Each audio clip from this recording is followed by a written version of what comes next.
is here in New Amsterdam Harbor, or Manhattan Harbor, and they have this potential conflict with this other boat. And some of Block's crew decide that they don't want to be fur traders anymore. Maybe because of this competition and a decrease in pay, but it could be any number of things. They might just not like their captain, or they might have had this plan all along. We don't know. But their objective is to steal a boat and to head south and become pirates. And they successfully pull this off. The mutineers from Block's crew get on board this other boat in the harbor called the Nightingale. They take it over and they capture it. And at the same time, Block's larger vessel, the Tiger, which apparently had a lot of weapons on it, a lot of guns or cannons, it burns up, burns down to the waterline. And my speculation is they did that because if they couldn't capture the big boat with all the guns, they didn't want it coming after them. So they set it on fire. And suddenly, one boat is heading south full of wannabe pirates, other boat is in flames, and Block is like, what happened?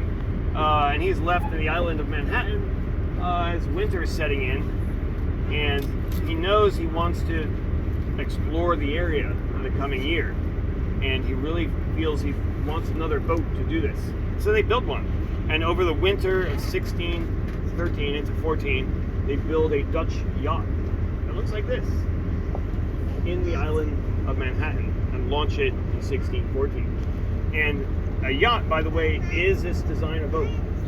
The word is a Dutch word that means hunter or pursuer, and none of these boats out here are yachts. And from the 1600s point of view, this is the only boat that qualifies to actually have that name.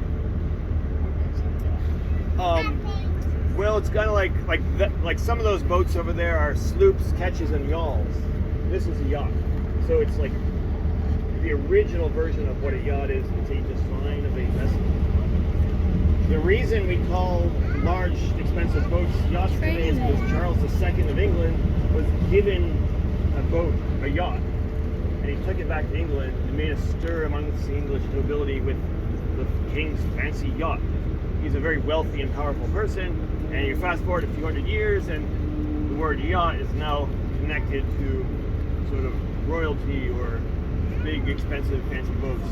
But it's just because the King of England had a boat that looked like this.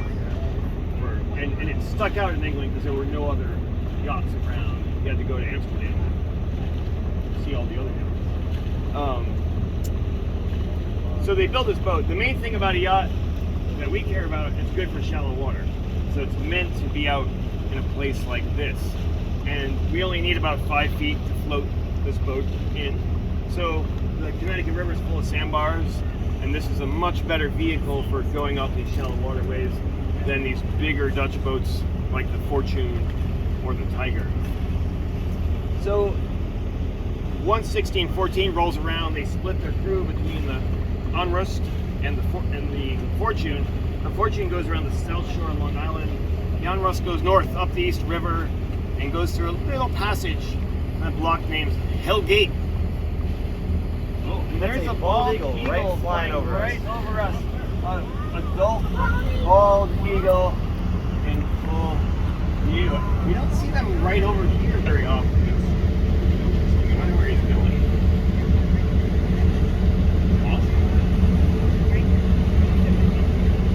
Well, to round out my tale, Block enters Long Island Sound, starts going up rivers. He goes up many rivers on the Connecticut coastline, including, of course, our own lovely Connecticut River.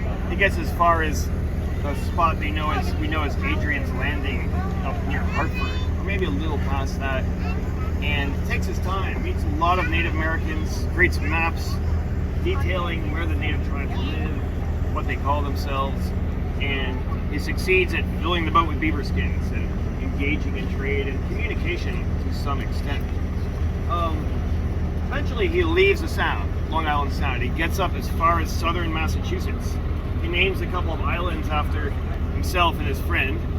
One is Block Island, the other is Fisher's Island, gets its name as well.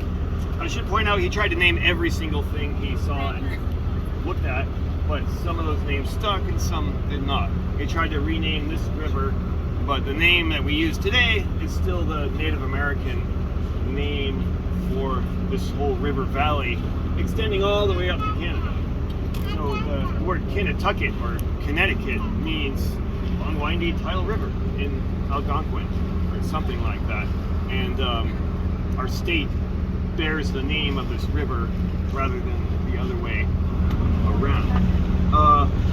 Block ends his voyage in southern Massachusetts, meets up with a fortune. They kind of flush out their charts and maps, and he goes home with the collected trade goods. And when he gets back to Amsterdam, he's got to go to court. And if you were given a large boat by an investor and then it burned up, you too would have to go to court to explain what happened to the boat. But they accepted his explanation, and our whole narrative here is based on the court records from Amsterdam, not so much logbooks. There are a couple letters and like third-party accounts relating to the story, but the bulk of it is really from City of Amsterdam court records. The original Onrust does not cross the Atlantic, as far as we know. The captain of the Fortune, are you okay? He gets on board. The Onrust takes her down to the Chesapeake Bay. There's a little more exploration, creates a chart of that area from the deck of the Onrust, and then she vanishes from historic records at that point. And she might have continued to schlep beaver hides around the coast, or who knows what she did. This boat was built in 2009, or finished in 2009, in upstate New York by Dutch historians who were really into this tale and wanted to make a physical piece of early Dutch history. So it's a not super heavily. I didn't really know any of this story in school. I don't think the fact that Dutch were in New York before it was New York for a little while. This whole area was referred to by many Europeans as New Netherlands rather than New England.